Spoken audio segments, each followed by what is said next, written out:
राधे राधे।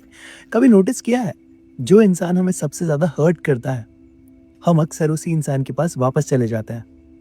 जो हमें रुलाता है, हम उसी को मनाते हैं। पर ऐसा होता क्यों है?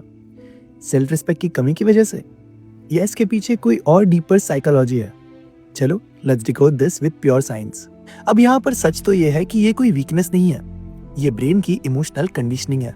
जब आप किसी के साथ डीपली अटैच्ड होते हो, तो आपका ब्रेन उस इंसान को अपने कंफर्ट, सेफ्टी एंड आइडेंटिटी के साथ लिंक कर देता है। अब चाहे वो इंसान आपको हर्ट ही क्यों ना करे। अब यहाँ पर इसी चीज को ह्यूमन साइकोलॉजी ट्रॉमा बॉन्डिंग कहती है, जहाँ पर पेन और प्लेजर दोनों सेम इंसान से मिलता है। कभी प्यार तो कभी इग्नोरेंस, कभी क्लोजनेस तो कभी रिजेक्शन। ऐसे में ब्रेन कंफ्यूज हो जाता है, पर डिटैच नहीं कर पाता। अब इसके पीछे का न्यूरोसाइंस अंडरस्टैंड करते हैं। ध्यान से सुनना। जब किसी रिश्ते में कभी रिवॉर्ड तो कभी पेन मिलना शुरू हो जाता है, तब ब्रेन वहां पर एक एडिक्टिव लूप में फंसने लगता है। एंड ये अनप्रेडिक्टेबल अफेक्शन ब्रेन को उस रिलेशनशिप से और ज्यादा अटैच कर देता है, उस व्यक्ति से और ज्यादा अटैच कर देता है। जैसे गैम्बलिंग, कभी हार तो कभी जीत, पर इंसान कभी खेल छोड़ना नहीं चाहता या छोड़ ही नहीं पाता।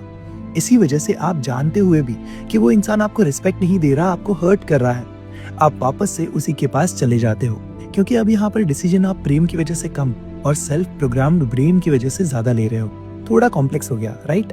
चलो इसी चीज को अब एक रियल लाइफ एग्जांपल से समझाता हूँ। सोचो एक इंसान है जो बार बार प्रॉमिस तोड़ता है, आपको इग्नोर करता है, आपको डाउट में रखता है, पर जब वो एक बार प्यार से आपको मैसेज करता है, तो आप सारा दर्द भूल जाते हो।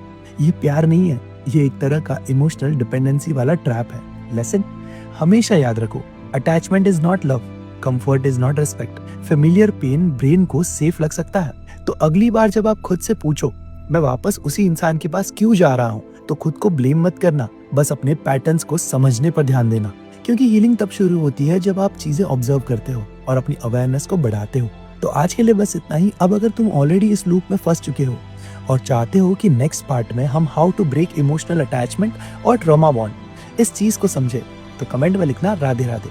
इसके अलावा अगर मेरे साथ वन ऑन वन कॉन्वर्सेशन करना चाहते हो तो मुझे डीएम कर लेना। मिलता है अगले वीडियो में। जय श्री कृष्णा एंड फॉलो कर लेना।